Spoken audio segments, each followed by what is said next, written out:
குர்ஆன்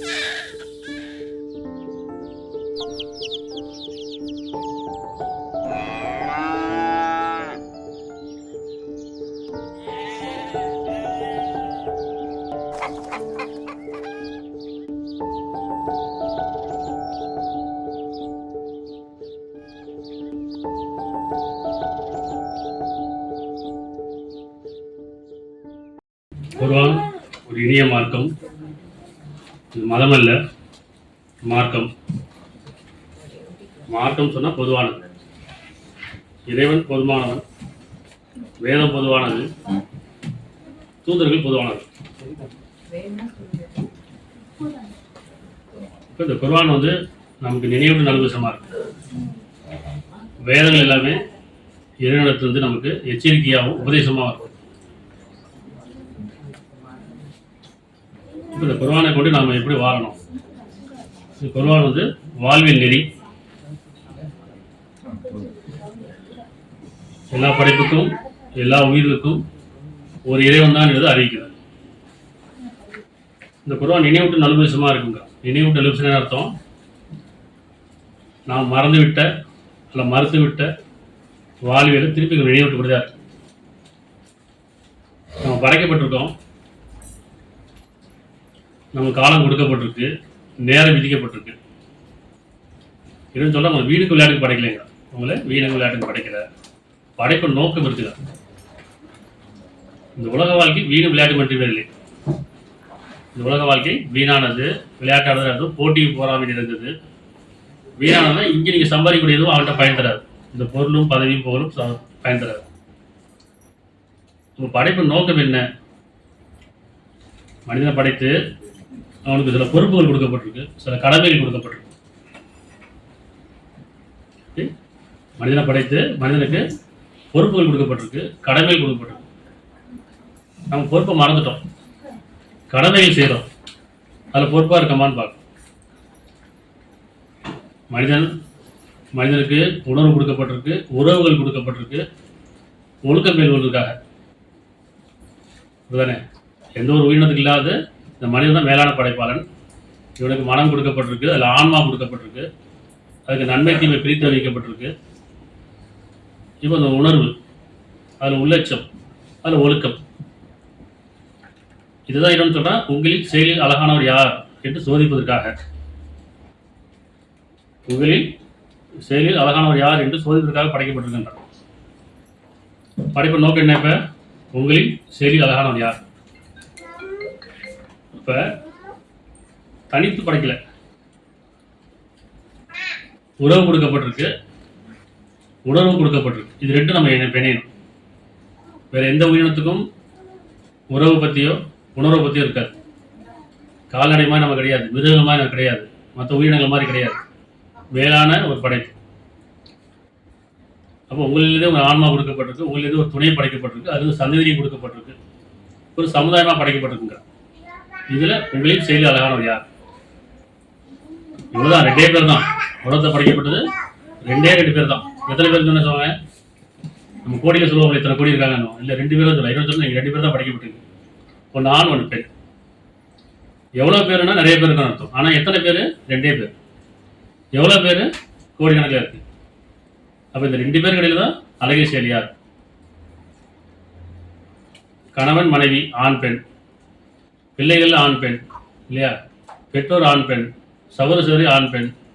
இப்படி அந்த ஆண் பெண் கூட தான் உறவுகள் வெவ்வேறு மாறும். ஒவ்வொரு உறவுகளோட ஒரு திரை இருக்கிற கண்ணியம் இருக்கு, அதை பேணி கொள்ளணுமா இல்லை? இப்போ மனிதனை படைக்கப்பட்டு மனிதனுக்கு உணர்வு கொடுக்கப்பட்டிருக்கு, உறவுகளும் கொடுக்கப்பட்டிருக்கு, உங்களுக்கு சில பொறுப்பு கொடுக்கப்பட்டிருக்குங்க, கடமை கொடுக்கப்பட்டிருக்குங்க. என்ன பொறுப்பு? நமக்கெல்லாம் பொறுப்பு இருக்குதானே. கல்யாணம் முடிஞ்சிருச்சு, அது வரைக்கும் ஆண் பார்த்தீங்கன்னா ஊர் சுற்றிட்டு இருப்பாங்க, ரொம்ப ஜாலியாக இருப்பாங்க, அவங்க மனம் போக்கில் வாழ்ந்துட்டு இருப்பாங்க.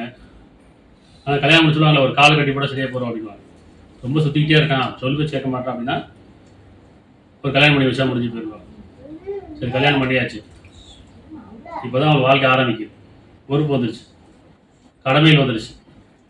ஆனால் நம்ம கடமை மட்டுமே செய்கிறோம், பொறுப்பாக இல்லை. இப்படி குழந்தை பிறந்துருச்சு, கண்ணு கருத்தமாக பார்த்துக்கணும், இப்போ தான் நம்ம நினச்சிடும் ரொம்ப கவனமாக இருக்கணும், நிறைய சம்பாதிக்கணும், புள்ளையை நல்லா வளர்க்கணும், அவன் நல்லா படிக்க வைக்கணும், பெரிய ஆளாக ஆக்கணும். கல்யாணம் முடிச்சு குழந்தை பிறக்கிறதுக்கு முன்னாடியே இந்த பிளான்லாம் போடுறாங்கல்ல. ஃபேமிலி பிளான் வேறு, லைஃப் பிளான் போடுறாங்க, ஃப்யூச்சர் பிளான் போடுறாங்க. இப்படி நம்ம எப்படி இந்த பிள்ளையை எப்படி வளர்க்கலாம், எந்த ஸ்கூலில் படிக்க வைக்கலாம், இப்படி நிறைய பிளானிங் போடுறோம்.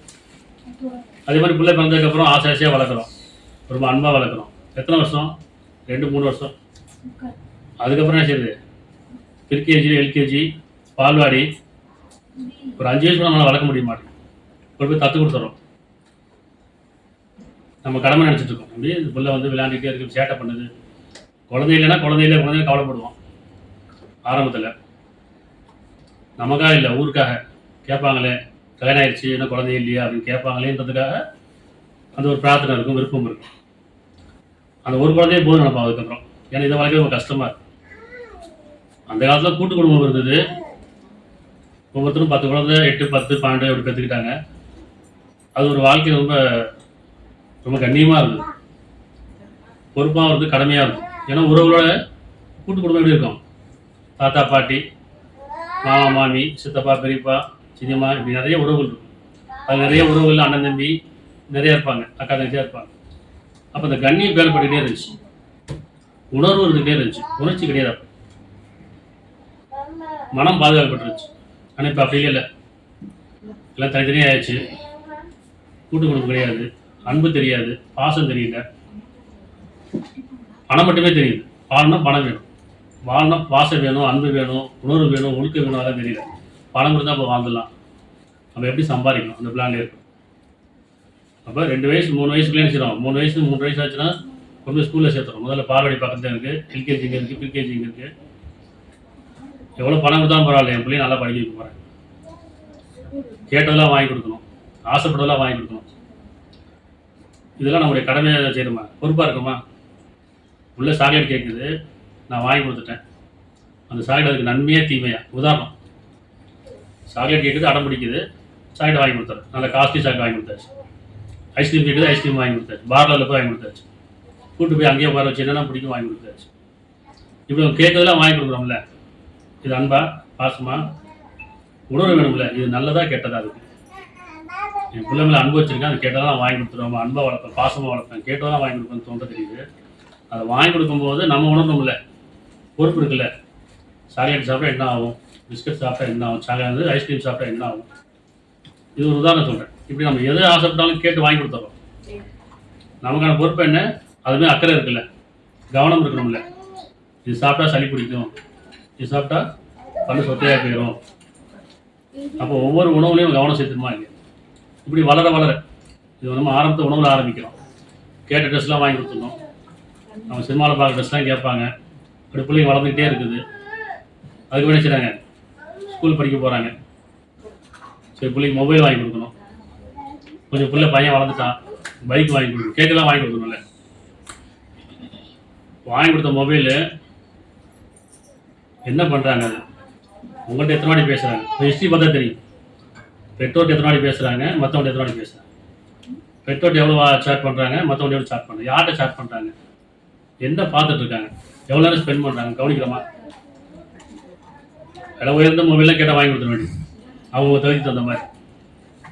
அது ஃபேஸ்புக்கு, இன்ஸ்டாகிராமு, வாட்ஸ்அப்பு எல்லாத்துலேயும் இருப்பாங்க அவங்க. நம்மகிட்ட இருக்க மாட்டாங்க. ஏன்னா நம்ம தான் அவங்கள்ட்ட இல்லையே. நம்ம தான் காலையிலேருந்து ராத்திரி வரைக்கும் வேலை வேலைன்னு ஓடி போயிடுறோம். ஓடி ஓடி சம்பாதிக்கிறோம், உழைக்கிறோம், கஷ்டப்படுறோம். யாருக்காக? குடும்பத்துக்காக, பிள்ளைங்களுக்காக. பிள்ளைங்களுக்காக வாழ ஆரம்பிச்சிடும், அவ்வளோதானே. எல்லாமே பிள்ளைங்கள் தான். அது நல்லா ஒரு லைஃப்பில் செட்டில் ஆகிற வரைக்கும், கல்யாணம் முடிச்சு கொடுக்குற வரைக்கும் ஓடி ஓடி உழைக்கிறோம். அதுக்கு முன்னாடி அவங்க நம்ம எப்படி இருக்காங்க பார்க்கணும்ல. நம்ம கஷ்டப்பட்டு பிரயோஜனம் இருக்கும்ல. சம்பாரிச்சிட்டோம், சேர்த்து வச்சிட்டோம், அது பிரயோஜனமாக இருக்கான்னா எப்படி பிரயோஜனமாக இருக்கும்?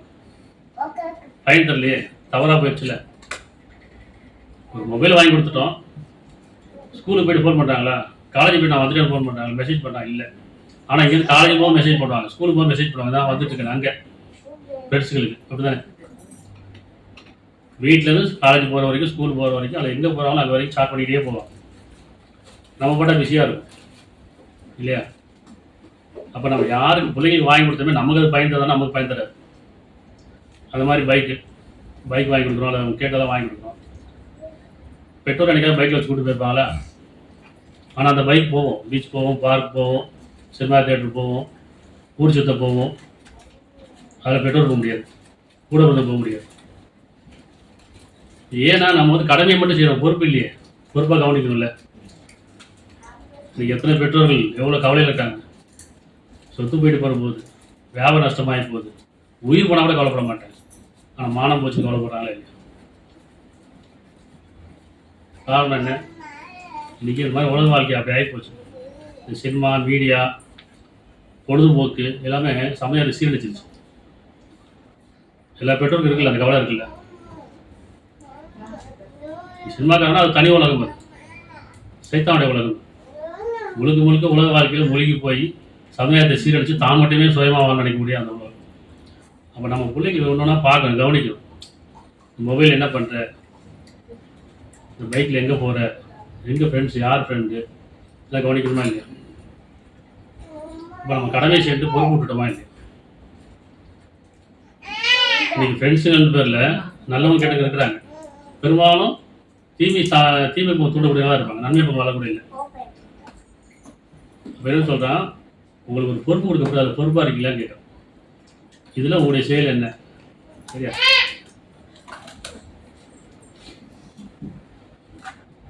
அத்தியாயம் 16 72. இந்த குர்ஆன் வந்து நினைவூட்டுற விஷயமா இருக்குது, எச்சரிக்கையுமா இருக்குது. உங்களுக்கான பொறுப்பு அறிவிக்குது, நமக்கான கடமையை அறிவிக்குது, நமக்கான வழிபடுதல் அறிவிக்குது. வழிபாடு சொல்ல வழிபடுங்க, என்னோட வழிபாடு படைப்பு நோக்கி என்னமோ அதை வழிபடுதல். 16:72. இன்னும் அல்லாஹ் உங்களுக்காக உங்களிருந்தே துணைகளை ஏற்படுத்தியிருக்கின்றான். உங்களுக்காகங்கிறான், உங்களுக்கு தனியாக படைக்கல, ஆனால் உங்களுக்காக உங்களுக்கு துணைகளை, மனைவியும் பிள்ளைகளையும் உங்களுக்காக உங்களிருந்தே துணைகளையும் ஏற்படுத்தியிருக்கின்றான். உங்களுக்கு உங்கள் துணைகளிலிருந்து சந்ததிகளையும் நன்மையானவற்றையும் ஏற்படுத்தியிருக்கின்றான். அப்படிதானே? கணவன், மனைவி, பிள்ளைகள், அப்புறம் சந்ததிகள், பேரன், பேத்தி, எவ்வளோ பேர் அப்படியே வந்து வரிசையாக வந்துட்டே இருக்கா இல்லையா? அப்புறம் இவரையும் எப்படி பாருங்கள், எவ்வளோ கருணையாகும் பாருங்கள்.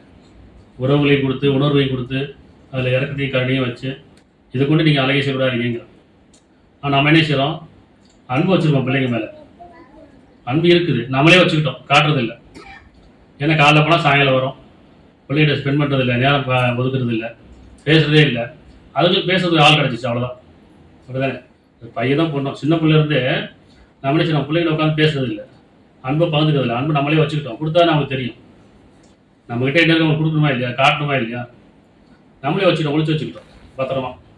அப்போ அது என்ன செய்யுது, அன்பு கிடைக்கல, பேசுறதுக்கு ஆள் இல்லை. எவ்வளோ டிவி பார்ப்பாங்க, ஃபோன் பார்ப்பாங்க. அடுத்து ஃப்ரெண்ட்ஸு கிடச்சிருச்சு, மனசுக்கெல்லாம் பேசணும்னு நினைக்கிறாங்க. யார்கிட்டயாச்சும் நம்ம மனசு விட்டு பேச முடியாதுன்னு நினைக்கிறாங்க. அப்படி கிடச்சது தான் அப்படி மாறி போயிடுது, திசை மாறி போயிடுச்சு, உறவுகள் மாறி போயிடுச்சு, உணவு மாதிரி உணர்ச்சிக்கு போயாச்சு. இப்போ போதலை ஆயாச்சு. நமக்கு யார் பிடிச்சோமோ பிடிச்சவங்ககிட்ட போதலை ஆயிடுவாங்க, அவங்க என்ன சொன்னாலும் கேட்டு போயிடும். அப்படிதான் ஆகிட்டு இருக்கு இன்னைக்கு, பார்க்குறோமா இல்லையா? அப்போ அல்லாஹ் உங்களுக்காக உங்களிலிருந்தே துணைகளை ஏற்படுத்தியிருக்கின்றார். உங்களுக்கு துணையிலிருந்து சந்ததிகளையும் நன்மையானவற்றையும் ஏற்படுத்தி உங்களுக்கு நல்ல பொருளிலிருந்தும் ஆகாரத்தையும் அளித்திருக்கின்றார்.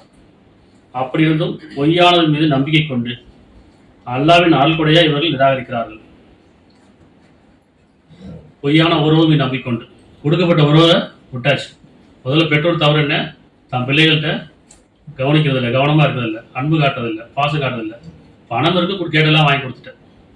எப்படி உட்காந்து பேசியதை பகிர்ந்துக்காம ஃபோனை கொடுத்தாச்சு. சாப்பிடும்போது 60 ஃபோனை கொடுத்து, சின்ன பிள்ளைந்தே ஃபோனை கொடுத்து ஹோம் படம் போட்டு டிவி பாரு, ஃபோனை பாரு.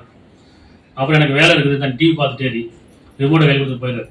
இப்படி கொஞ்சம் கொஞ்சமாக நம்ம என்ன விலகி போயாச்சு. இப்போ அந்த தனிமையில் இருந்து என்ன செய்யுது, அதுக்கு ஒரு துணை தேடுதா இல்லையா? அப்படி சின்ன பிள்ளைலேருந்து துணை தேட ஆரம்பிச்சு கடைசி பெரிய பிள்ளையாச்சுன்னா துணை தேடிட்டாங்களா இல்லையா, அவங்களே தேடிக்கிறாங்க. இப்போ நமக்கு என்ன வேலை, சம்பாதிச்சு கொடுக்க தான் வேலையா, உணவு உடை இருப்பிடம் கொடுக்க தான் வேலையா, கேட்டெல்லாம் வாங்கி கொடுக்க தான் வேலையா? அப்போ அன்பு இங்கே இருக்க அன்பு இங்கே இப்படியே இருந்துருச்சு. பொய்யான அன்பு நம்பிக்கை வச்சுட்டாங்களா இல்லையா? அவங்க இருபது சொல்கிறாங்க, உங்களுக்கு துணையை கொடுத்துருக்கேன், சந்தையை கொடுத்துருக்கேன், நல்ல ஆகாரம் கொடுத்துருக்கேன், எல்லாமே கொடுத்துட்டேன், அது சரியாக நீங்கள் பயன்படுத்தலை. இப்போ அப்படி இருந்தும் பொய்யானத்தின் மீது நம்பிக்கை கொண்டு அல்லாவின் ஆள்கூடையே இவர்கள் இதாகிற. நான் கொடுத்த உறவை விட்டுட்டீங்க, நீங்கள் உறவு தேடிட்டீங்க இல்லையா? ஃபேஸ்புக்கு, வாட்ஸ்அப்பு, இன்ஸ்டாகிராமு அவ்வாறு ஓடிக்கிட்டே இருக்கும். என்ன சாட் பண்ணுறாங்கன்னு தெரியாது.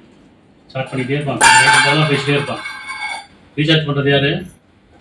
பெட்ரோல் தான் ரீசார்ஜ் பண்ணணும், பெட்ரோல் தான் ஃபோன் வாங்கி கொடுக்கணும், எல்லாமே இவங்க தான் செய்யணும், பணம்லாம் இவங்க செலவு பண்ணணும்.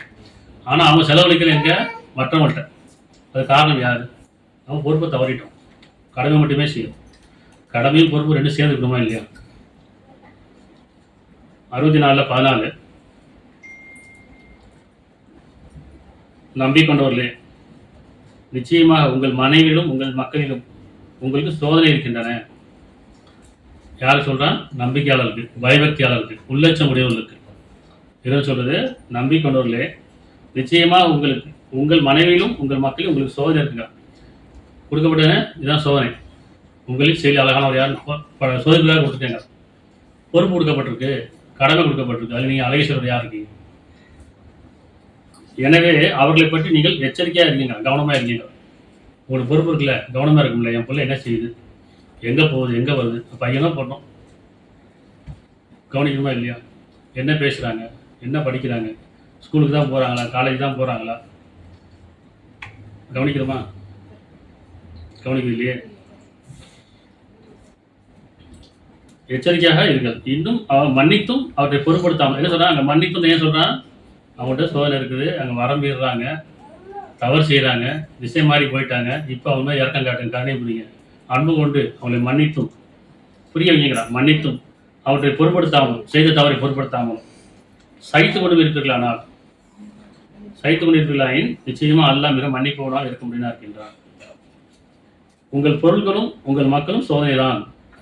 64:15 ஆனால் அல்லாஹ் அவனிடத்தில் தான் மகத்தான கூலி இருக்கிறது. ஆகவே உங்களுக்கு கொடுத்த கடமையை சரியாக செய்யுங்க, அதில் பொறுப்பாக இருக்கீங்க, இருக்கா இல்லையா? 132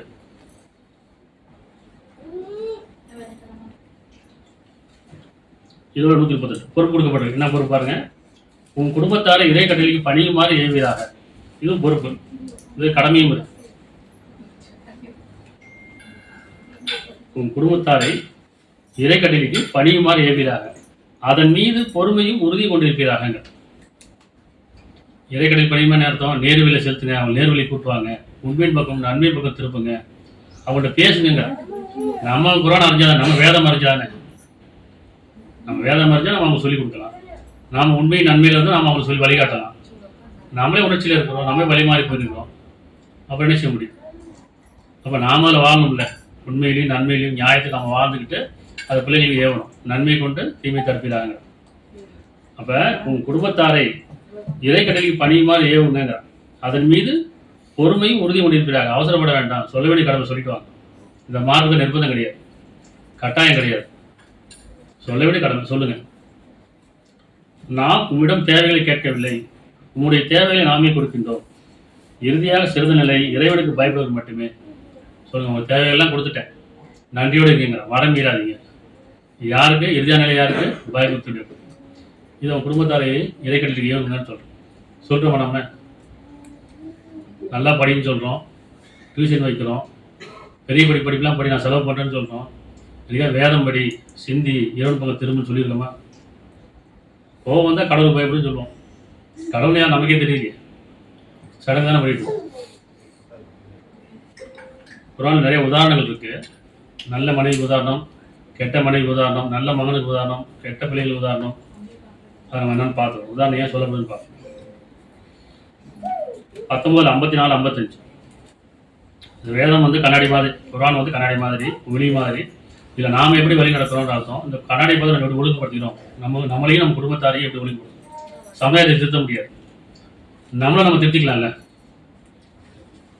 19:54-55 இன்னும் வேதத்தில் இஸ்மாயிலை பற்றி நினைவு கூறுகிறாக. நிச்சயமாக அவர் வாக்குறுதியில் உண்மையாளராகவும் இருந்தார், இன்னும் அவர் தூதராகவும் நபியாகவும் இருந்தார். இஸ்மாயில் அவருடைய வரலாறு, அவருடைய வாக்குறுதியில் உண்மையாளராக இருந்தார், இன்னும் அவர் தூதராகவும் நபியாகவும் இருந்தார். மேலும் அவர் தம் குடும்பத்தாரை இறைக்கட்டளைக்கு இறைவனுக்கு வழிபட்டவர்களாக வாழ்ந்து வருமாறும். இப்போ அங்கே என்ன முதல்ல பார்த்தோம்? உன் குடும்பத்தாரை இறைக்கட்டளை ஏவுகிறான்னு. இப்போ இங்கே இந்த இஸ்மாயிலுடைய வரலாறுல பாருங்க, அவர் தம் குடும்பத்தாரை இறைவனுக்கு வழிபட்டவர்களாக வாழ்ந்து வருமாறும், தூய்மையானவற்றை கொடுத்து உதவுமாறு ஏவராக இருந்தார். தாம் இறைவனிடத்தில் மிகவும் விருப்பமுடையவராக இருந்தார். இறைவன் யார் விருப்பமுடையவர்கள்? யார் தம் குடும்பத்தார் இறைக்கிட்ட ஏவுறாங்களோ, இல்லை தானும் உறுதியாக இருந்து சாட்சியாளர் இருந்து தம்முடைய குடும்பத்தார் இறைப்பக்கம் திருப்புறாங்களோ, அவர் தான் எடுத்துறாங்க மிகவும் இறைவனிடத்தில் மிகவும் விருப்பமுடையவராக இருந்தாங்க. இப்போ யாருக்கு இறைவன் பிடிக்கும்? இறைவனுக்கு யாரை பிடிக்கும்? நமக்கு இறைவனை பிடிச்சுன்னா இறைவனில் இருந்தான்னு சொன்னால் நம்முடைய குடும்பத்தார் என்ன செய்யணும்? அப்படியே வாழணும். கவனிச்சுட்டே இருக்கும் பிள்ளைங்க சரியா இருக்காங்களா, நேர்வுள்ளதாக இருக்காங்களா, நல்ல பழக்கத்தோடு இருக்காங்களா, நல்ல குணங்களோடு இருக்காங்களா, நல்ல நண்பரோட பழகுறாங்களா கவனிக்கிறோம். நம்ம ஃபோன் வாங்கி கொடுத்துருப்போம். அந்த ஃபோன் வாங்கினதுக்கப்புறம் எத்தனை ஹிஸ்ட்ரி வரும், இது எத்தனை ஃபோன் புக்கில் எத்தனை பேர் வருவாங்க, நமக்கே யாரும் தெரியாது. ஆனால் அவன் நிறைய நண்பர்கள் வச்சுருப்பாங்க இல்லையா? நம்ம நம்பரு கம்மியாக இருக்கும், நம்ம உறவு நம்பர் கம்மியாக இருக்கும், ஆனால் நட்பு நிறையா இருக்கும். அதெல்லாம் அதிகமாக பேசிகிட்டே இருப்பாங்க. அப்புறம் நம்ம கவனிக்க வேண்டியது யார்கிட்ட பேசுகிறாங்க, என்ன பேசுகிறாங்க, எப்படி பேசுகிறாங்க, எங்கே போகிறாங்க, எங்கே வராங்க, ஒவ்வொன்றும் கவனிக்கணும்ல. இது பொறுப்பு இறைவன் கொடுத்துருக்கான். உங்களுக்கு குடும்பம் கொடுக்கப்பட்டிருக்கு, அது பொறுப்பு கொடுக்கப்பட்டிருக்கு. கவனிக்கங்க. அது கணவனாக இருந்தாலும் மனைவியாக இருந்தாலும் சரி, பெற்றோராக இருந்தாலும் சரி, உறவுல குடும்பத்தாரைங்கிறான். மனைவி கவனிங்க, கணவனை கவனிங்க, கணவன் மனைவி கவனிங்க, 2 பேரும் சேர்ந்து பிள்ளைகள் கவனிங்க. பொறுப்பு. மேலும் அவர் தம் குடும்பத்தாரை இறைவனுக்கு வழிபட்டவர்களாகவும் வாழ்ந்து வருமாறும் தூய்மையானவற்றை கொடுத்து உதவி வரும்படியும் ஏவராக இருந்தார். தாம் இறைவனிடத்தில் மிகவும் விருப்பமுடையவராக இருந்தார். இது வரலாறுல அதே மாதிரி 66 இறைவனை எச்சரிக்கை செய்யலாம். நம்பிக்கொண்டவர்களே, உங்களையும் உங்கள் குடும்பத்தாரையும் நெருப்பை விட்டு காப்பாற்றிக் கொள்ளுங்க. நீங்கள் நம்பிக்கொண்டதா இருந்தீங்கன்னு சொன்னால் உங்களையும் குடும்பத்தாரையும் சொல்லலாம். குடும்பம் கொடுக்கப்பட்டிருக்காரு, பொறுப்பு இருக்கு, கடமை இருக்குது. என்ன சொல்கிறீங்க? நீங்கள் நம்பிக்கையாளர் இருந்தீங்கன்னு சொன்னால் உங்களையும் குடும்பத்தாரையும் நெருப்பை விட்டு காப்பாற்றிக் கொள்ளுங்க. நெருப்புன்னு என்ன அர்த்தம்? இறைவனுடைய வேதனை. எப்போ இறைவனுக்கு மாறு செய்யும்போது, தவறும்போது, உணர்ச்சி போகும்போது, சைத்தானை பின்பற்றும் போது தான் அந்த நெருப்பு. அப்போ காப்பாற்றிக் கொள்ளுங்கள். அதன் எரிபொருள் மனிதர்களும் கல்லுமே ஆகும். அதில் உறுதியான பலசாலியான வானவர்கள் இருக்கிறார்கள். அல்லாஹ் அவர்களுக்கு கட்டளையிட்டதில் அவர் எதிலும் மாறுபட மாட்டார்கள். தாங்கள் ஏவப்பட்டதை அவர் செய்து வருவார்கள். நரக நெருப்பு அஞ்சு கொள்ளுங்கிறான். உங்களையும் குடும்பத்தாரையும் காப்பாற்றிக் கொள்ளுங்க. எப்படி காப்பாற்றுறது? இதே கட்டளை பணி மாதிரி என்கிட்டே வாங்க. அப்போதான் நீங்கள் நேர்வழி வர முடியும். சரியா? இப்போ ஒரு குடும்பத்தார் எப்படி கொண்டு வரணும் உதாரணம் சொல்லியாச்சு. இப்போ நல்ல மனைவி, கெட்ட மனைவி, நல்ல பிள்ளைகள், கெட்ட பிள்ளைகள். அது உதாரணம். 66 10-11 நிராகரிப்பவர்களுக்கு நூகுடைய மனைவியும் லூத்துடைய மனைவியும் அல்லாஹ் ஒரு உதாரணமாக்கி வைத்திருக்கின்றான். நிராகரிப்பவர்களுக்கு எதை நிராகரிப்பவர்கள்? மனசாட்சி நிராகரிப்பவர்கள், நியாய உணர்வை நிராகரிப்பவர்கள், நன்மை நிராகரிப்பவர்கள், உண்மை நிராகரிப்பவர்களுக்கு நூகுடைய மனைவியும் லூத்துடைய மனைவியும். இந்த லூத்து 2 பேர் நபிமார்கள், தீர்க்கதரிசிகள் இல்லையா? அவருடைய மனைவிகளை பற்றி என்ன சொல்றான்? அல்லாஹ் உதாரணமாக்கி வச்சிருக்கான். இருவரும் நன்மையான நம் நல்லடியார்கள் நல்லடியார்கள் மனைவி ஆவார்கள் இல்லையா? நல்லடியார்களின் மனைவிகளாக இருந்தனர். எனினும் இவ்விருவரும் தம் கணவர்களை மோசம் செய்தனர். என்ன பார்த்தோம்? கவனிங்க. மனைவிமார்கள் கணவனை கவனிங்க. அவங்க சரியாக தான் போகிறாங்களா, வராங்களா, அவங்க போகிற இடம் என்ன, யார்கிட்ட பேசுகிறாங்க, என்ன பேசுகிறாங்க, அவங்க கவனத்தில். அதே மாதிரி கணவன் மனைவிமார்கிட்ட கவனமாக இருங்க. ஏன்னா நீங்கள் சரியான அன்பு பரிமாறப்படலை, அங்கே நேரம் கொடுக்கல, உட்காந்து சரியாக மனசு விட்டு பேசிக்கல. அப்போ என்ன ஆகுது? அவங்க தனிமைப்படும் போது ஏதோ ஒரு ஆறுதல் தேடுறாங்க, எங்கேயோ ஒன்று சைத்தான் அழகாக காட்டலாம். பார்க்க கேள்விப்படுறோம்ல சமுதாயத்தில். அப்போ அந்த மாதிரி தவறாமல் இருப்பதுக்கு உங்கள் குடும்பத்தார் இதே கடையில் பரிமாறியவங்க. அப்போ இங்கே கெட்ட மனைவிக்கு உதாரணம் சொல்லும்போது 2 நபிமாருடைய மனைவிமார்கள் தம் கணவர்களுக்கு மோசம் செய்தனர். எனவே அவ்விருவரை விட்டும் அல்லாஹ்விடமிருந்து தடுக்க இயலவில்லை. இறைவனுடைய நாட்டம் வந்துருச்சுன்னு சொன்னால் அவங்களுக்கு இறைவன் நாடிட்டான்னு சொன்னால் அந்த வேதனை அவங்க வரும். அப்போ இவங்களால தடுக்க முடியாது. யாருனால? நபிமார்களுடைய தடுக்க முடியாது. இந்த மனைவி காப்பாற்ற முடியாது, மாற்ற முடியாது. என்னுடைய மனைவியாச்சே அப்படின்னு முடியாது. அவங்க சொன்னால் அவ்விருவரை விட்டும் அல்லாஹ்விடமிருந்து தடுக்க இயலவில்லை. இன்னும் நீங்கள் இருவரும் நெருப்பில் நுழையுங்கள் என்று கூறப்பட்டது. இது கெட்ட மனைவி உதாரணம். நல்ல மனைவி உதாரணம் 66 11 மேலும் நம்பிக்கொண்டவர்களுக்கு பிறவனின் மனைவி அல்லாஹ் உதாரணம் கூறுகிறான். பிறவனை பற்றி நிறையா இருக்கும் குரான்ல. பிறவன் வந்து அநியாயக்காரனா இருந்தான், வரமீறனா இருந்தான், ஆண் பிள்ளையை கொண்டு விட்டு பெண் பிள்ளையை மட்டும் வாழ விட்டுருந்தான், நான் தான் கடவுள்னு சொன்னான். இப்படி நிறைய இன்னைக்கு பிறவனுடைய சாயல் நிறைய பேர் இருக்கிறாங்க வச்சுக்கோங்க. பிறவன் வந்து அவளை இறந்து சொல்கிறான், பிறவன் அநியாயக்காரனாக இருந்தான், கடைசியில் கடலில் மூழ்கடிக்கப்பட்டான். அப்படிப்பட்ட அந்த பிறவன், அந்த கொடுமைக்காரன், சரியா, அந்த கொடூரன் அரக்கன், அவங்ககிட்ட இருந்த அவங்களுடைய மனைவி இவன் உதாரணம் சொன்னான், நம்பிக்கொண்டவர்களுக்கு பிறவனின் மனைவி அல்லாஹ் உதாரணம் கூறுகிறான். நீங்க சிந்திக்க வேண்டிய பாருங்க, நபிமாருடைய மனைவி, இங்க அநியாயக்காரன் வரம்பெறக்கூடிய மனைவி. நம்ம நபிமாருடைய மனைவிகள்லயே நினைச்சிருக்காங்க மாறு செஞ்சவங்களும் இருக்காங்க. இங்க அநியாயக்காரனுடைய மனைவியா தான் இருக்கிறாங்க. ஆனா அவங்க பாருங்க, பிறவனுடைய மனைவி அல்லாஹ் உதாரணம் கூறுகிறான். அவர் என் இறைவனை எனக்காக உன்னிடத்தில் சொர்க்கத்தில் ஒரு வீட்டை அருள்வாயாக, இன்னும் பிறவனை விட்டும் அவன் செயல்களை விட்டும் என்னை காப்பாற்றுவாயாக, இன்னும் அநியாயக்கார சமூகத்தாரிடம் என்னை காப்பாற்றுவாயாக என்று பிரார்த்தித்தார். இங்க சகித்தொன்னோட வாழ்ந்துருக்காங்க. அந்த பிறவன்கிட்ட இப்ப 2 உதாரணம் பாருங்க. எதுனா ஒன்று கணவன் மனைவி பிரச்சனை, சண்டைனா உடனே டைவர்ஸ் போயிடுமா இல்லையா? டைவர்ஸ் போயிடுறாங்கல்ல, பிடிக்கலன்னு டைவர்ஸ் போயிடுறாங்க. ஆனால் நபிமார்கள் கடைசி வரைக்கும் அந்த மனைவியோட தான் வாழ்ந்துருக்காங்க. சகித்து கொண்டும் பொறுத்து கொண்டும் பலப்படுத்தி கொண்டும் விட்டு கொடுத்தும் மன்னித்து வாழ்ந்துருக்கிறாங்க. இவருடைய பிடிவாரமாக தான் பிடிச்சிருக்கான். இங்க பிறவன் வந்து அநேகனா இருக்கான், ஆனா அந்த மனைவி அவங்க தான் வாழ்ந்துட்டாங்க. அவனே கேட்குறாங்க, எனக்காக இறைவனை எனக்காக உன்னிடத்தில் சொர்க்கத்தை வீட்டை எனக்கு அருள்வாயாக. விலைக்கு போகல, டைவர்ஸ் கேட்கல, தலாக் விடலை, இப்படி யாவனா தலாக்குங்கிறாங்கல்ல. அவன் எதுவும் சொல்றான், உங்களுடைய மனைவி மக்கள் சோதனை இருக்குது, பொறுத்துக்கொள்ளும் சகித்துக்கொள்ளும் பலப்படுத்துக்கணும். ஆண்கள் படிக்கும்போது உங்களுடைய மனைவி மக்கள் சோதனை இருக்கு, பெண்கள் படிக்கும்போது கணவன்டையும் மக்களையும் சோதனை இருக்கு. அப்படி பொறுமை வேணும்ல, சகித்தம் வேணும்ல. அப்ப 2 உதாரணம் என்ன, இங்க விவாதத்து தலாக்குங்கிற பேச்சு இல்லை, முடிஞ்ச அளவுக்கு இரண்டு உதவி தேடி. அப்ப நபிமாருடைய மனைவிகளே அவங்க மோசம் செஞ்சாங்க, அவங்களோட தான் வாழ்ந்தாங்க கடைசி வரைக்கும். அதே மாதிரி இங்க அநேகனுடைய மனைவி அவங்க நன்மையாளராக இருந்தாங்க, இறைவனை நம்பிக்கொண்டவர்களாக இருந்தாங்க, இறைவனுடைய பிரார்த்தத்தோடு இருந்தாங்க. சரியா? அப்ப இது ஒரு உதாரணம். அதே மாதிரி நல்ல பிள்ளைகள் உதாரணம். இப்ராஹிமுடைய மகன் 37-100 நிறைய இருக்கு, முன்னாடி வசனம் படிச்சுங்க, உதாரணம் எடுத்துக்காட்டு. 37-100, 100, 101, 102. இப்ராஹிம் கேட்குறாங்க, என்னோட இறைவனே எனக்கு ஒரு நன்மகனை தந்தல்வாயாக. என்ன கேட்குறாங்க? என்னுடைய இறைவனே எனக்கு ஒரு நன்மகனை தந்தல்வாயாக. எனவே நாம் அவருக்கு பொறுமையுள்ள ஒரு மகனை கொண்டு நற்செய்தி கூறினோம். அவங்க பிரார்த்தனை நன்மகனை தந்துள்ளான்னு கேட்குறாங்க. இறைவன் சொல்றான், பொறுமையுள்ள மகனை கொண்டு நற்செய்தி கூறினோம். சரியா? பின் அவருடன் நான் வாழ்க்கை பக்குவம் அடைந்த போது அவர் கூறினார், என் அருமை மகனே, நான் உன்னை அறுத்து பலிவிடுவதாக நிச்சயமாக கனவு கண்டேன். இதை பற்றி உன் கருத்து என்ன என்பதை சிந்திப்பீராக.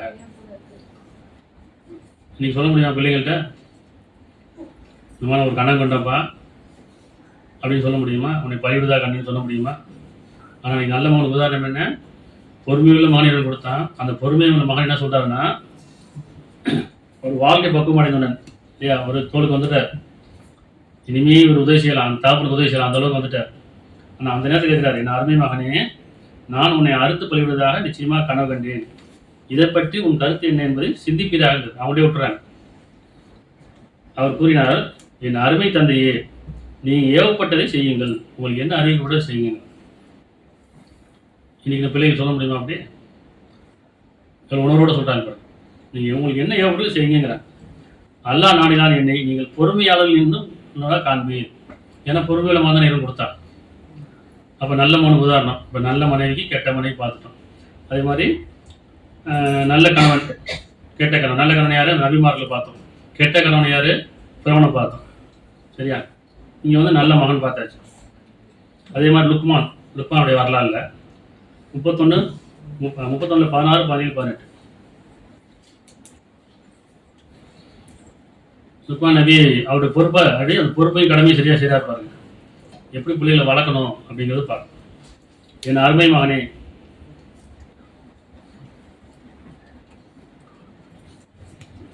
என் அருமை மகனே, அது ஒரு கடுகில் வித்து அளவே எடை உள்ளதாயினும், அது கல்பாறைக்குள் இருந்தாலும் அல்லது வானங்கள் இருந்தாலும் அல்லது பூமிக்குள் இருந்தாலும் அல்லாஹ் அதை கொண்டு வருவான் நிச்சயமாக அல்லாஹ் நுண்ணறிவு மிக்கவன், நன்கறிபவன். பிள்ளைங்க என்ன சொல்றாரு? உன்னுடைய பாவம் அது நன்மையோ தீமையோ, ஒரு கடுகு வித்தடை இருந்தாலும் சரி, ஒரு கடுகு எவ்வளோ சின்னதாக இருக்கும், அதோடைய வித்து எப்படி இருக்கும், அந்த இடம் இருந்தாலும் அந்த அளவு இருந்தாலும் இறைவன் கணக்கு கொண்டுருவான்ப்பா, பயந்துக்கோ, இறைவனுக்கு பயந்துக்கோ. அது கற்பாறைக்குள்ள இருந்தாலும் சரி, கீழே இருந்தாலும் கணக்கு தெரியாது. ஒரு பாறைக்குள்ள போகுது தெரியுமா? ஆனால் இறைவன் கொண்டு வந்துடுவான், அந்த கணக்கு கொண்டுருவான், பயன்படுத்துறது இறைவன் அச்சம் செய்கிறார் பிள்ளைங்கள்ட்ட, குடும்பத்தார்ட்ட. அதே மாதிரி வானத்தில் தான் கொண்டு வந்துடுவான் அப்படிங்கிறார். சரியா? அதே மாதிரி என் அருமை மகனே, இறை கட்டளையின் மீது நிலைத்திருப்பாயாக. நம்ம என்ன படிச்ச 20:132 இறை கட்டளைக்கு பணியுமாறு ஏவியதாக. அந்த நபி என்ன செஞ்சாங்க? தன் குடும்பத்தார் இறை கட்டளைக்கு பணியுமாறு ஏவினார். இங்க லுக்மான் என்ன சொல்றாருன்னா, என் அருமை மகனே, இறை கட்டளையின் மீது நிலைத்து நிற்பாயாக, நன்மை ஏவி தீமையை விட்டு விலகுவாயாக, உனக்கு ஏற்படும் கஷ்டங்களை பொறுத்துக் கொள்வாயாக, நிச்சயமா இதுவே வீரங்களில் செய்துள்ளதாகும். நம்ம பிள்ளைங்களுக்கு எல்லாம் பொறுப்பாக சொல்லிக் கொடுக்குறோமா? டெய்லி காலையில் இருந்துச்சு வெளியே போகும்போது கவனமாக இருப்பா, இப்படி நல்லா இருக்கான், கடவுள் இருக்கான், பயப்படாமல் போ. அதே நேரத்தில் கடவுள் இருக்கான், பயந்துக்கோ சொல்கிறோமா? நம்ம வெளியே போகும்போது கடவுள் இருக்காம தைரியமாக போ, பார்த்துப்பான். அதே நேரத்தில் பயந்துக்கோ, நீ தவறு செஞ்சிடாத. என்ன சொன்னார்? இறை கட்டளை மீது நிலைத்திருப்பாயாக. இறை கட்டளை என்ன? உன் மனசாட்சி உங்ககிட்ட இருக்குது, நீ எங்கே போனாலும் உனக்கு அறிவிக்கும். நீ உணர்வோடு இருந்தேன்னா, உள்ளசத்தோடு இருந்தேன்னா, இறைவனை பார்த்துக்கிட்டே இருக்க. நான் உன்னை பார்க்க முடியாதுப்பா அப்படி பெற்றோர் சொல்லும், நான் நீ எங்கே போனாலும் பார்த்துட்டு இருக்க முடியாது, நீ என்ன பேசணும் பார்த்துட்டு இருக்க முடியாது. ஆனால் இறைவன் அவன் கூட இருக்கிறான், அவன் பார்த்துட்டு இருக்கான், அவன் கேட்டுட்டு இருக்கான். நம்ம நீ சொன்ன மாதிரி கேட்சும் சொல்லும்ல பிள்ளைங்களுக்கு, சின்ன பிள்ளைங்க வளர்க்கணும். அப்படிதான், நீ தனியாக இல்லை, அவன் கூட இறைவன் இருக்கிறான், அவன் கவனிச்சுட்டு இருக்கிறான் அப்படிங்கிற நம்ம என்ன சொல்லுவோம், அந்த உள்ளத்தை ஏற்படுத்தணுமா இல்லையா? அப்போ நன்மை ஏவி தீமை விட்டு விலகுவாயாக. 4 பேர் சேர்றேன், நல்லதை பேசு, கெட்டதை விட்டு விலகிக்கும். நல்லதை பாரு, கெட்டதை விட்டு விலகிக்கும். நல்ல மனிதனோட நல்ல ஃப்ரெண்டாக சேரு, கெட்டதை விட்டு விலகிக்கும். நல்ல செயல் செய், கெட்ட செயல் விட்டு விலகிக்கும். சொல்கிறோமா? நம்ம சம்பாதிச்சாச்சு, கேட்டதை வாங்கி கொடுத்தாச்சு, அது அவங்களுக்கு கேடதான் முடியும் தெரியுது இல்லையா? நமக்கு இது வேணாப்பா, இது நல்லது கெட்டது சொல்லி கொடுக்கணுமா இல்லையா? நல்லது கெட்ட சொல்லி கொடுக்காம கேட்டெல்லாம் வாங்கி கொடுத்துட்டோம், கடமையை செஞ்சுட்டா, முடிஞ்சு போச்சு. பொறுப்பு யாருக்கு? இறைவன் நினைக்கிறவன் கேட்பானே, உனக்கு மனைவி கொடுத்தனே, உனக்கு கணவன் கொடுத்தனே, உனக்கு பிள்ளைகள் கொடுத்தனே, பெற்றோர் கொடுத்தனே, கேட்பானா இல்லையா? அம்மானியமாக கொடுக்கப்பட்டிருக்கு. அதில் செய்தி அழகானவர் யார்?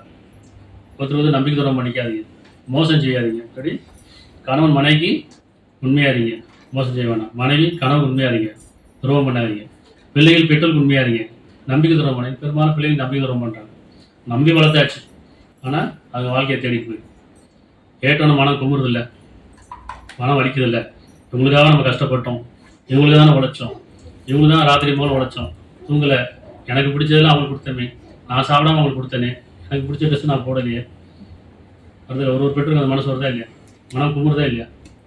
இதுதான் அவன் நல்லா இருக்கும்னு நினைக்கிறோம். ஆனால் அந்த கும்புறுதலும் அந்த வைத்தறிச்சலும் அவங்க தான் அந்த பாவம் போய் சேரும். அந்த பெற்றோரும் கவனிக்கணும், பிள்ளைகளும் கவனிக்கணும். அப்போ என் அருமை மகனே, இறை கட்டளை மீது நிலைத்து நிற்பாயாக. அதான் சொன்னால் மனசாட்சி. இறை கட்டளை என்ன? மனசாட்சி கூட வாழப்பா. எங்கே போனாலும் மனசாட்சி பார். உனக்கு சரின்னு பட்டா செய், சரின்னு பட்டா கேளு, சரின்னு பட்டா சொல்லு, தப்புன்னா விட்டு. சரியா? நன்மையேவி தீமை விட்டு விலகுவாயாக, உனக்கு ஏற்படும் கஷ்டங்களை பொறுத்துக் கொள்வாயாக, நிச்சயமா இதுவே வீரமுள்ள செயல்படுவதா. ஒரு பெற்றோருடைய கடமை என்ன, பொறுப்பு என்ன? பிள்ளைங்களுக்கு அவங்க பண்ணுறது சரியா தப்பான்னு சொல்லணும். செய்யறதுல நம்ம சரி சரின்னு போயிடக்கூடாது.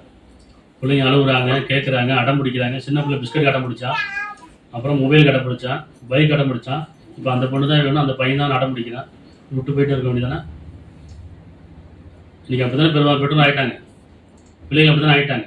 யாரையும் மதிக்கிறதில்லை, மதிக்கிறதில்லை, உணர்வு மதிக்கிறதில்லை, இறைவனையும் பயப்படுறதில்லை, தான் பிடிச்ச வாழ்க்கைன்னு போயிட்டே இருக்கிறாங்க. சேர்த்து அழகாக காட்டுறோம். மனம் எப்படி, பெற்றோருடைய மனம் எப்படி இருக்குது? அவங்க நம்ம இவ்வளோ நாள் கஷ்டப்பட்டு வளர்த்தாங்க, நம்ம கனவுகள்லாம் நிறைவேற்றி வச்சாங்க. இப்போ அவங்களுடைய கனவு நிறைவேற்றணுமா இல்லையா? அவங்க விருப்பம் என்ன? அவங்க நல்லபடியாக படிக்க வச்சா ஆளாகிட்டேன், லைஃப்பில் செட் பண்ணிட்டேன். நம்மளாம் ஒரு பிள்ளையை பார்த்து, பையனையும் பொண்ணையும் பார்த்து முடிச்சு வைக்க விருப்பம் வச்சுப்பாங்களா இல்லையா? அந்த ஒன்றும் கடைசி கொடுக்கவே இல்லையா? அதுக்கு என்ன காரணம்? நம்ம தான் காரணம். சின்ன பிள்ளை தான் அங்கே சரியாக பேசலை, அன்பு காட்டலை, பாசத்தை காட்டலை, உரிமையை காட்டலை, உணர்ச்சிப்பட்டோம், கோவப்பட்டோம், அவசரப்பட்டோம், கேட்டதை வாங்கி கொடுத்தோம். அவ்வளோ நம்ம பொறுப்பாக இல்லையா? நம்ம பொறுப்பு தவறு விட்டோமா இல்லையா? 31:18-19 உன் முகத்தை மனிதர்களை விட்டு திருப்பிக் கொள்ளாது, பூமி பெருமையாகவும் நடக்காது, அகப்பெருமக்கார் ஆணவம் எவரையும் அல்லாஹ் நிச்சயமா நேசிக்க மாட்டார். சொல்லுமா இல்லையா? இது எங்கே போனால் உணர்ச்சிப்படாப்பா, கோவப்படாத, முகத்தை திருப்பிக்காத, மனிதர்களாக பழகு, நண்பர்களாக பழகு, அதே நேரத்தில் உண்மையாக பழகு, நியாயமாக பழகு, சொல்லி உண்மை இல்லை. உன் முகத்தை மனிதர்களை விட்டு திருப்பிக் கொள்ளாது. எனக்கு இவர் பிடிக்கும் பிடிக்காது. உங்களுக்கு சப்போர்ட் பண்ணால் பிடிக்கும், அவங்களுக்கு அவங்க செய்ததெல்லாம் சரின்னு சொன்னால் பிடிக்கும். யார் உண்மை சொன்னாலும் பிடிக்காது. குடும்பத்திலேயே அப்பா உண்மை சொன்னாங்கன்னா அப்பா பிடிக்காது, அம்மா உண்மை சொன்னால் அம்மா பிடிக்காது. அதே மாதிரி தான் எது நன்மையாக இருக்கோ அவர் சொல்றவங்களுக்கு பிடிக்காது. நல்லது சொன்னால் பிடிக்காது, கெட்டதுக்கு துணை போனால் பிடிக்கும். எனக்கு அவங்க தான் ரொம்ப நெருக்கமானவர்கள். அப்போ உன் முகத்தை மனிதர்களை விட்டு திருப்பிக் கொள்ளாதே, பூமியில் பெருமையாகவும் நடக்காது.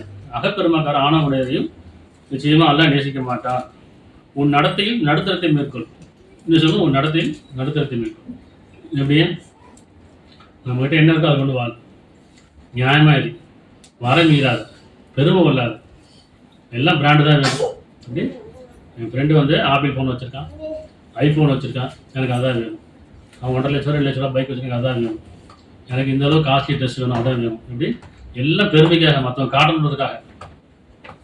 நம்ம எவ்வளோ வருமானம் வருது, அப்பா என்ன சம்பாதிக்காது, அம்மா என்ன சம்பாதிக்கும், குடும்பத்தை எவ்வளோ வரும், எவ்வளோ செலவு, எவ்வளோ கடன் இருக்குது, எதுவும் பிள்ளைங்க தெரியாது. எனக்கு வேணும், அவ்வளோதான். அப்போ நாம் வாங்கி கொடுத்த பொருள் நம்மகிட்ட பேச மாட்டாங்க, நாம் வாங்கி கொடுத்த வாங்கினது நம்ம போக முடியாது, நாம் படிக்க வச்சு நமக்கு பயன் தராது. எப்படி எல்லாமே மற்றவங்களுக்கு போய் சேரும், யாரோ கண்ணுக்கு தெரியாமல் போய் சேரும். காரணம் என்ன? நம்ம அன்பு காட்டாதனால. அதில் சின்ன பிள்ளைங்க அன்பு காட்டி வளர்க்கலை. நம்ம அன்பு காட்டவே இல்லை, ஒழிச்சு வச்சுக்கிட்டோம். உனக்காக தானே உழைக்கிறேன்னு சொல்லி அவன்கிட்ட சரியாக பேசுறதில்லை, அன்பு காட்டுறதில்லை. உணர்வு பார்த்துல அம்மான்ற அந்த உணர்வு வரணும்ல, அத்தாங்கிற உணர்வு வரணும், அப்பான்ற உணர்வு வரணும்ல, கூட பிறந்த உணர்வு வரணுமா இல்லையா? அதை காட்டலை. காரணம் நேரம் இல்லை, நேரம் ஒதுக்குறதே இல்லை. அப்போ உன் நடத்தையில் நடுத்தரத்தை பேணிக்கொள், உன் குரலை தாத்திக்கொள். உன் குரலை தாத்திக்கொள்ளுங்க. பொறுமையாக பேசு, நிதானமாக பேசு, கவனமாக பேசு, உணர்வோடு பேசு. ஆனால் நீ உணர்ச்சி தான். பெரும்பாலும் பாருங்க, ஃபோனில் 1/2 மணி நேரம் மெதுவாக பேசுவான், பேச சத்தமே கேட்காது. ஆனால் அப்பாட்ட அம்மாட்ட பேசும்போது கத்தி பேசுவாங்க, திருப்பி அவங்க என்னன்னு கேட்டக்கூடாது. அந்தளவுக்கு குரல் வசதி போயிடும். அப்படித்தானே? நீ பிள்ளைகள் எப்படி இருக்கா, நம்ம பிள்ளைங்க நம்ம எப்படி நம்ம கரடையை பார்த்துக்கலாம். வேதம் சொல்லுது, நாம் எப்படி இருக்கோம் வேதம் சொல்லுது. இனி மாற்றிக்கணும், திருத்திக்கணும். சபையாக திருத்த முடியாது, நம்மளாமே திருத்திட்டா தான். அப்போ பொருளை எல்லாம் இருக்கிறதுக்கு நிச்சயமாக கழுதியின் பொருளாகும். சரியா? அடுத்து நூஹ் நபியுடைய பிள்ளையோட வரலாறு 11:42 42-43. அதாவது நூஹ் நபி சொல்றாரு, அந்த சமயம் அழிக்கிறபடி அந்த சமயத்தை அழிக்க போறாங்க. அப்போ ஒரு கப்பலை கட்டுங்கிறான். அவர் கப்பலை கட்டுறாரு. அந்த கப்பலில் நம்பிக்கையாளர்லாம் நீங்கள் ஏற்றிக்கிங்க, எல்லா உயிரினங்களையும் ஏற்றிக்கிங்க, ஜோடியாக ஏற்றுக்குங்க. ஏன்னா அந்த சமயம் அழிக்கிறதுக்கு முன்னாடி இந்த கப்பலில் இருந்து நீ வேலை. அது கப்பல் அர்த்தம் நம்ம கப்பலாக பார்க்கக்கூடாது. அது நம்பிக்கை, இறை நம்பிக்கை, பயபக்தி, நேர்வழி, வேதத்தின் சாட்சி. அப்படியா? அப்போ இந்த நன்மையின் பக்கம் உண்மையின் பக்கம் வந்துட்டு சொல்கிறாங்க. அந்த மாதிரி எதாவது சொன்னால் நன்மையின் பக்கம் உண்மையின் பக்கம் யார் வராங்களோ அவங்களை நான் காப்பாற்றிக்கிறேன், மற்றவங்களை அழிக்க போகிறேன்னு சொல்லும்போது அப்போ தான் மகன் அப்படி அங்கே ஒதுக்கி நிற்கிறவன் என்ன சொல்கிறான்னா, பின்னர் கப்பல் மலைகளை போன்ற அலைகளிடையே அவரை சுமந்து சென்றாயிட்டு விலகி நின்ற தன் மகனை நோக்கி. விலகி நின்ற தன் மகனை, அந்த கப்பலை ஏறல. அதாவது உண்மையின் பக்கம் வரல, நன்மையின் பக்கம் வரல, நியாயத்தின் பக்கம் வரல, சத்தியத்தின் பக்கம் வரல, ஒழுக்கத்தின் பக்கம் வரல. ஒதுங்கி நிற்கிறான், அநியாயக்காரர்களோட நிற்கிறான். அவர் சொல்றாரு, விலகி நின்ற தன் மகனை நோக்கி, என் அருமை மகனே, எங்களோட நீயும் ஏறிக்கொள், நிராகரிப்போடு நீ இராதே என்று நூஹ் அழைத்தார். அநியாயங்களோட இருக்காதப்பா, பரமையோடு இருக்காத, இவன் அவனை அழிக்க போறான், பிடிக்க போறான், என்னுடைய கோபத்துக்கு ஆனவர் அவர்லாம், நீ உண்மையின் பக்கம் நன்மையின் பக்கம் வந்துருப்பா, உணர்வு பக்கம் வந்துருப்பான்னு கேட்டா என்ன சொல்றாங்கன்னா, அதற்கு அவன், என்னை தண்ணிலிருந்து பாதுகாக்கக்கூடிய ஒரு மலையின் மீது நான் சென்று விடுவேன். என்னை பாதுகாக்க தெரியும், எனக்கு தெரியும், என்னை காப்பாற்ற தெரியும் அப்படின்னு சொல்லிட்டான். என கூறினான், இன்றைய தினம் அல்லாஹ் யாருக்கு அருள் புரிகிறானோ அவரை தவிர அல்லாவின் கடையிலிருந்து காப்பாற்றுவோர் எவரும் இல்லை என்று கூறினார். சொல்றார், மகன் சொல்றார், இறைவன் நாடாம பாதுகாக்க முடியாதுப்பா, யாருக்கு நாடினா அவங்க தவிர மற்றவங்க அழிச்சிருவான் அப்படின்னு சொல்லி எச்சரிக்கை செய்தார் என்று கூறினார். அச்சமயம் அவ்விருப்பு கடையை பேரலை ஒன்று பேசிக்கிட்டே இருக்கிறாங்க. ஒரு பெரு அலை அப்படி மகன்கிட்ட சொல்லிட்டே இருக்காரு. 2 பேருக்கு இடையில ஒரு பெரிய அலை வந்துருச்சு. தூக்கி பேசி முடிஞ்சு ஒரு பேரலை ஒன்று குறுக்கிட்டு எழுந்து அவன் முழுகடிக்கப்பட்டவரை ஒரு நாய் விட்டான். கெட்டமாவனுக்கு உதாரணம். சரியா? அப்ப இறைவன் கேட்கிறார், யாரே நபி கேட்கிறார், நூறு நபி கேட்கிறார், என் மகனாச்சேன்னு கேட்கிறார். ஏன்னா இருக்கும் தானே. எப்படி கேட்க பாருங்க, நூஹ் தன் இறைவிடத்தில் 11 45 இப்போ 46. நூகு தன் இறைவனத்தில், என் இறைவனே, நிச்சயமா என் மகன் என் குடும்பத்தை சேர்ந்தவன, என் மகன் என் குடும்பத்தை சேர்ந்தவன். உன் வாக்குறுதி நிச்சயமா உண்மையானது. நீதி வழங்குவதெல்லாம் மேலான நீதிபதியாக இருக்கிறாய் என்று கூறினார். புரியுதா? என்ன சொல்றாரு? நீ நீதியாவது தான், இருந்தாலும் என் மகனாச்சே. அவன் அக்கறை கேட்கிற, அன்புல கேட்கிறார். அவன் இறைவன் என்ன சொல்றானா, அவன் கூறினான், இறைவன் கூறினான், நூகே, உண்மையாக அவன் உன் குடும்பத்தை சேர்ந்தவன் அல்ல. நிச்சயமா அவன் ஒழுக்கமில்லா செயலை செய்து கொண்டிருந்தான். புரியுதாப்பா? கடமையான பார்த்துக்கணும். நம்ம பிள்ளைகள் ஒழுக்கமா இருக்காங்களா, ஒழுக்கம் இல்லாமல் இருக்காங்களா, ஒழுக்கம் தவறி இருக்காங்களா? ஏன்னா இங்க உணர்வு, உள்ளட்சமும் உணர்வும் ஒழுக்கமும் ரொம்ப அவசியமா இருக்கும். ஏன்னா இந்த ஆண் பெண் ரெண்டு பேர் தான் படைக்கப்பட்டது. ஒவ்வொருவரும் கூட ஒரு திரை இருக்குது, அதில் கண்ணியம். அம்மாங்கிறது, தாய்ங்கிறது பெண் தான், சகோதரிங்கிறது பெண்ணு தான், இல்லை மனைவியும் பெண்ணு தான், மகளாக இருந்தாலும் பெண்ணு தான். இந்த உறவுகளுக்கெல்லாம் பெண்கள் தான், உறவு தான் வேற இல்லையா? அம்மான்னு சொல்லுவோம், பெரியம்மா, சின்னம்மா, மாமி, அத்தை, சகோதரி, சகோதரி, நட்பு எல்லாமே என்ன சொல்லுவோம். ஒவ்வொரு உறவு கூட ஒரு திரை இருக்குது, அது கண்ணியம் இருக்குங்க. அது பேணிக்கும். அதே மாதிரி தான் ஆணாக இருந்தாலும் சரி, அந்த உறவு கூட கண்ணியம் இருக்கு, அது பேணிக்கும். அதை ஒழுக்கம் பேணிக்கணும்னு சொல்கிறான். இங்கே ஒழுக்கம் இருக்கா? என்ன சொல்றேன்? அவன் ஒழுக்கமில்லாத செயலை செய்து கொண்டிருந்தான். ஆகவே நீர் அறியாத விஷயத்தை பற்றி இடம் பேச வேண்டாம், நீர் அறியாத ஒருவராக ஆகிவிட வேண்டாம் என்று தினமா நான் உங்களுக்கு உபதேசம் செய்கிறேன். இவன் உபதேசிக்கிறான். எனக்கு தெரியும்ப்பா, உனக்கு தான் தெரியாது உன் பிள்ளையை பற்றி. இவன் சொல்றான், உனக்கு உன் பிள்ளையை பற்றி தெரியாது, எனக்கு தெரியும், நான் பார்த்துட்டு தான் இருக்கேன். அவன் செயலை ஒழுக்கமில்லாத செயலை செஞ்சுட்டு இருந்தான். இன்னைக்கு ஒழுக்கமில்லாமல் செய்ய தானே ஆகிப்போச்சு. அப்படி அப்பெல்லாம் எங்கேயோ அத்தி பூத்த மாதிரி ஊருக்கு வெளியே, ஊருக்கு கொண்டு தான் செய்வாங்க, காதல்னுவாங்க, லவ் பண்ணுவாங்க. அதுவே அந்த சமயத்தில் பேர் பிரச்சனையாரும், உறவுல பிரச்சனையாரும் ஒதுக்கி வச்சுருவாங்க. அந்த சமயத்தில் அந்த உறவுக்குள்ளே வாழ்ந்து காட்டுறது அவங்களுக்கு ஒரு சாதனையாக இருந்துச்சு. இது பேர் வேதனையாக இருக்குது. எங்கே பார்த்தாலும் அக்கம் பக்கம், ஏற்று வீடு, பக்கத்து வீடு, ஒரே தெருவு, ஒரே உறவு, ஆஃபீஸு, வேலை செய்கிற இடத்துல, ஸ்கூலில், காலேஜில், எங்கே போனால் இதான் இதான் ஒழுங்கு கேட்டு போயிட்டு போச்சு. பார்த்தாலே போதும், பார்த்ததெல்லாம் பிடிச்சி வச்சுட்டுவாங்க. அந்த அளவுக்கு சேர்த்து அழகாக காமிச்சிட்டோம். அப்போ நம்ம அந்த பிள்ளைகளை எப்படி கவனிக்கணும்? பிள்ளையை கவனிக்கணுமா இல்லையா? ஒரு வீடு வாடகை போய் கேட்டான்னு சொல்லுவாங்க, உங்களுக்கு எத்தனை பிள்ளைங்க கேட்காங்க. ஆம்பளை வயசுக்கு வந்த பையனானா வீடு கொடுக்க மாட்டாங்க, பொம்பளை பிள்ளை வயசுக்கு வந்தாலும் வீடு கொடுக்க மாட்டாங்க. ஏன்னா ஒன்று அங்கே பையன் இருப்பா, இல்லை பொண்ணு இருக்கும். அந்தளவுக்கு பயம், அந்தளவுக்கு ஒழுங்கு கேட்டு போச்சு. அப்போ நம்ம என்ன சொல்ல, பிள்ளைகள் ரொம்ப கவனிக்கணும், கவனமாக கவனிக்கணும். உறவு பிள்ளையே தான் நம்பி வீட்டுக்கு விட முடிய மாட்டேங்குது இல்லையா? ஒரு நண்பர் வீட்டுக்கு வந்தாலும் சரி, அல்ல உறவுக்கார வீட்டுக்கு வந்தாலும் சரி, அல்ல பழவன வீட்டு யார் வந்தாலும் வீட்டுக்குள்ள நம்பி விட முடியும். ஏன்னா பழகினதுக்கு அப்புறமேலே அங்கே தவறாகி போகுது, தவறான பழக்கமாகி போகுது. பயமா இருக்கா இல்லையா? இப்போ நம்ம மனுஷன் பிள்ளைகளை கவனிச்சுட்டே இருக்கணுங்க. எதுவும் சொன்னால் இது கவனிங்க. நான் உதாரணம் சொல்லப்பட்டிருக்கு. உங்களுக்கு பொறுப்பு இருக்குது, ஒருத்தர் பொறுப்பு இருக்குது, கடமை இருக்குல்ல, அதே பொறுப்பு இருக்குல்ல. கடமை மட்டும் செய்யாதீங்க, பலன் கிடைக்காம போயிடும். பொறுப்போட தான் பலன் கிடைக்கும்.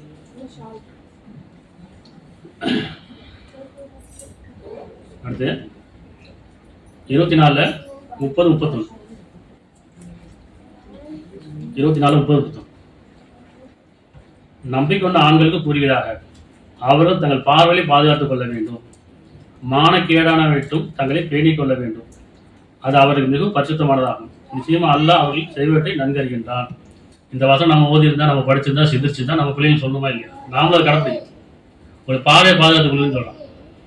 பார்வை கெட்டு போய் எண்ணம் கெட்டு போயிடும், எண்ணம் கெட்டு போனால் மனம் கெட்டு போயிடும், மனம் கெட்டு போனால் செயல் கெட்டு போயிடும். அதுதானே? பார்வையை பாதுகாத்துக் கொள்ளுங்க. பிள்ளைங்க சொல்லல, பார்வையை பாதுகாத்துக் கொள்ளுங்கப்பா. என்ன பார்வை? வெளியே போகிற, ஸ்கூல்லேருந்து ஆரம்பிச்சு, ஸ்கூலுக்கு போறியா, காலேஜுக்கு போறியா, ஆஃபீஸ் போறியா, அங்கே பார்வையை பாதுகாத்து. எப்படி பாதுகாத்து சொல்லு? பொம்பளை பிள்ளையை பார்க்குறியா, உன்னோட வயசு கம்மியாக இருக்கா, தங்கச்சியா பார். உன்னோட கொஞ்சம் வயசு ஜாஸ்தியாக இருக்கா, அக்காவை பார். இன்னும் கொஞ்சம் வயசு ஜாஸ்தியாக இருக்கா, அம்மாவை பார். அவ்வளோதான் சொல்லி கொடுத்துருக்கோமா? பசங்களுக்கு சொல்லணும்ல, அதே மாதிரி பிள்ளைக்கு, பொம்பளை பிள்ளைங்க சொல்லணும்ல. உன்னோட வயசு கம்மியாக தம்பியாக பாரு, இல்லைன்னா அண்ணனா பாரு. இன்னும் வயசு ஜாஸ்தியாக இருக்கா, அப்பா ஸ்தானத்தில் பாரு. எப்படி ஒரு உறவுல ஒரு மதிப்பு இருக்கும், கண்ணியம் இருக்குமா இல்லையா? அப்போ என்ன சொல்கிறேன், உங்கள் பார்வையை பாதுகாத்துக் கொள்ளுங்கன்னு சொல்கிறேன். இன்னைக்கு என்ன செய்யறேன்னா, கொஞ்சம் வளர ஹீரோஷன் ஆயிடுது.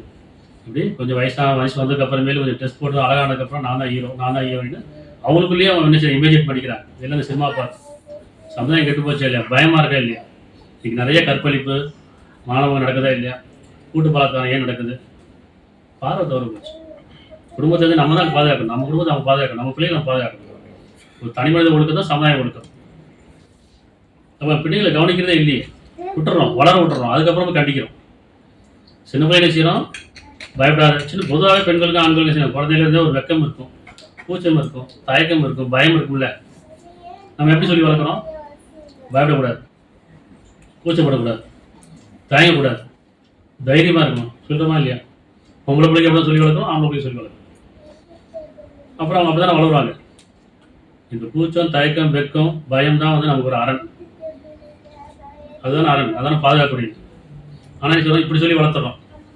ஆனால் கொஞ்ச நாளுக்கு அப்புறம் நம்மளே கேட்போம், உனக்கு கூச்சமே இல்லையா, உனக்கு பயமே இல்லையா, உனக்கு தயக்கமே இல்லையா, வெக்கமே இல்லையா கேட்குறோமா இல்லையா? ஏன்? நம்ம தான் நம்ம சொல்லி வளர்த்தோம். அப்போ அவங்க இருக்க சில ஆடை கலைச்சிட்டோம். பயபக்தி ஆடை, அந்த ஒழுக்கம், கூச்சம், தயக்கம், வெக்கம், மானம் எல்லாமே அந்த பயபக்தி ஆடை. நீ ஆடை கலைஞ்சி தைரியமாக இரு, யாருக்கு பயப்படக்கூடாது அப்படின்னு சொல்லிடும். அது நமக்கே பயப்பட மாட்டேங்குது.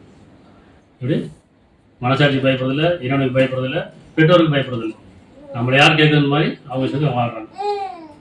அப்போ நம்ம கடமை தவறட்டுமா இல்லையா, பொறுப்பு தவறட்டுமா இல்லையா? அப்போ நம்பிக்கொண்ட ஆண்களுக்கு கூறுகிறாக அவர் தங்கள் பார்வையை பாதுகாத்துக் கொள்ள வேண்டும், மானக்கேடானவற்றை தங்களை பேணிக் கொள்ள வேண்டும். அது அவர்களுக்கு மிகவும் பரிசுத்தமானதாகும். இந்த மனசை பாதுகாக்கக்கூடியதாக நிச்சயமா அல்லாஹ் அவர் செய்தவற்றை அங்கீகரிக்கிறார். அதே மாதிரி பெண்களுக்கு 24:31 இன்னும் நம்பிக்கொண்ட பெண்களுக்கு கூறுகிறாக அவர் தங்கள் பார்வையை பாதுகாத்துக் கொள்ள வேண்டும். பெண்களுக்கு சொல்லுங்க, பார்வையை பாதுகாத்துக் கொள்ளுங்க. நம்ம சொல்றோமா எப்படி பார்வையை பாதுகாத்துக்கிறது?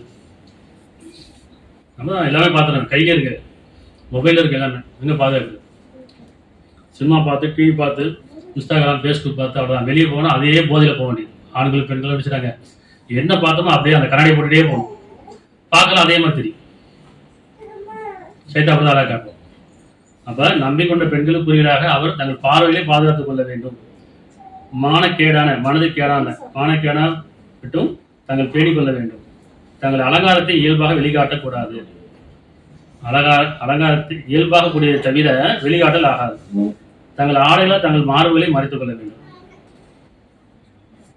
இன்னைக்கு எத்தனை பெற்றோர் பிள்ளைகள் சொல்லிக் கொடுக்குறாங்க? அப்படி எத்தனை பிள்ளைங்க ஷால் போடாமல் போகிறாங்க, மேலே மார்பு துணி போடாமல் போகிறாங்களே இல்லையா? சுடிதார் போடுறாங்க. இப்போலாம் சுடிதார் வந்து நல்லா லூஸாக தைப்பாங்க. ஏன்னா அதோடைய ஷால் வந்து 2.5 மீட்டர் 3 மீட்டரில் இருக்கும். அப்புறம் ஒரு சைடு ஆச்சு, இப்போ ஷாலே போடுறதில்லை. இப்போ கழுத்துக்கு போட்டாங்க, அதுவும் போடுறதில்லை. அது ஒரு ஸ்டைலில் அலைஞ்சிட்டு இருக்கிறாங்க. இன்னைக்கு மீடியாவில் அப்போ தான் காட்டுறாங்க, பிள்ளைங்க அப்படி தான் அலையிறாங்க. இன்னைக்கு காலேஜ் பாருங்க, எத்தனை காலேஜ் போய் பாருங்க, எல்லாம் பார்த்தீங்கன்னா எல்லாமே அப்படி தான் அலைவாங்க. அப்போ பாறை எனக்கு கெட்டு போதா இல்லையா? அப்போ யார் காரணம்? அது பெற்றோர் காரணம், கணவன் காரணம், சகோதரர் காரணம். சகோதரனாக இருந்தாலும் கணவனாக இருந்தாலும் பெற்றோர் சொன்னோம். அந்த கொடுத்து ஆண்கள் சொல்லணும், பெண்களுக்கு நீ மார்பில் ஷார்ட் போட்டு போ. இப்படி என்ன சொன்னா, மார்புகளை மறைத்துக் கொள்ள வேண்டும். அவரது ஆடைகளால் மார்புகளை மறைத்துக் கொள்ள வேண்டும். எல்லா வழியீடு காரணம் தான். ஆனால் அதையும் இன்னைக்கு பெருமையாக பேச ஒரு வீடியோ இருக்காங்க. உங்கள் பார்வை கெட்டு போச்சு, நாங்கள் அப்படி தான் தெரியும், எங்களுக்கு சமுதிரம் இல்லையான்னு கேட்குறேன். அப்போ அவங்க போய் திரும்பக்கூடாது. சேட்டாவுடைய பேச்சால ஒழுக்கமான ஒரு பேச்சு இப்படி இருக்கும், கண்ணியமான ஒரு பேச்சு இப்படி இருக்கும். ஆமாம், அது இயற்கையாகவே எப்படி வந்து தன்மானம் ஒன்று இருக்குதோ பெண்மானம் இருக்குல்ல. பெண்மை தாய்மை 2 இருக்குது. பெண்மை எப்படி நம்ம கற்பை பாதுகாத்துக்கிறோமோ அது தாய்மையை பாதுகாக்கணும். பெண்ணுடைய மார்பகம்னா என்னது? அது ஒரு தாய்மை. தாய்மைக்கான அடையாளம். குழந்தை பிறந்தா அப்போ தான் அங்கே தான் அங்கே தான் சுரக்குது. அப்போ யாருக்கானது? தன்னுடைய தாய்மைக்கானது. அப்போ பெண்மையை பாதுகாக்கிற அதே உணர்வு தாய்மையை பாதுகாக்கணுமா இல்லையா? டிஷர்ட்டு போட்டு போகிறது என்ன, ஃபேன்சியாக ட்ரெஸ் போட்டு தானே ஷால் போடுறது இல்லையா? நைட்டி போட்டு தான் இருப்பாங்க, ஷால் போட மாட்டேன். அப்போ இதெல்லாம் இரவு சொல்கிறான் தங்கள் ஆடைகளால் தங்கள் மார்புகளை மறைத்துக் கொள்ள வேண்டும்.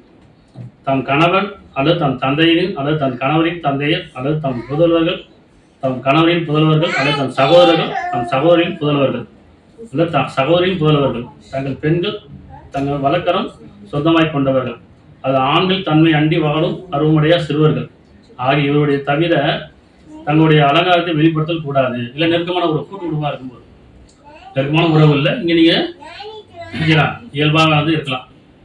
வெளியே போகும்போது ஆடைகளால் உங்களை மறைச்சு கொள்ளுங்க. அலங்காரத்தை வெளியே காட்டாதீங்க. மேக்கப் போட்டு நீ ஃபுல்லாக மேக்கப் போட வெளியே போக முடியும். மேக்கப்பு, லிப்ஸ்டிக் எல்லாம் போடுவாங்க. ஆனால் எதை போட மாட்டாங்க? மார்பை மறைச்சிக்க மாட்டாங்க.